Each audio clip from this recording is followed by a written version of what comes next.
Weight loss একটা journey, এটা কিন্তু একদিন দুদিনে সম্ভব নয়।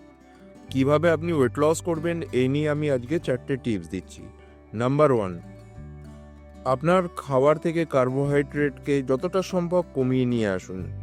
সেই জায়গায় প্রোটিনকে নিয়ে যান, আর ফাইবার জাতীয় খাবারকে সেই জায়গায় আপনি নিয়ে আসুন। 2 নম্বর, শরীরকে হাইড্রেট রাখতে হবে।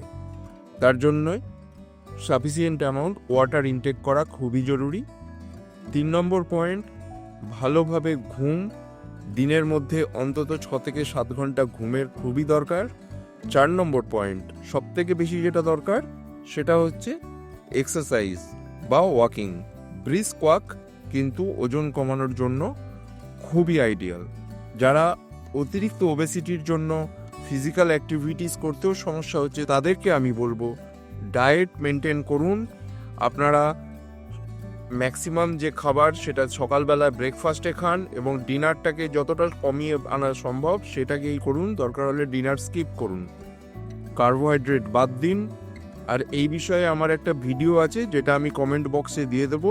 সেখানে ওবেসিটি কেন হয়, কিভাবে আপনি এর থেকে বেরিয়ে আসতে পারবেন সেই বিষয়ে সম্পূর্ণ গাইডলাইন করা আছে। আপনারা যদি ইন্টারেস্টেড থাকেন তাহলে এই ভিডিওটা আপনারা দেখতে পারেন। ধন্যবাদ, ভালো থাকবেন।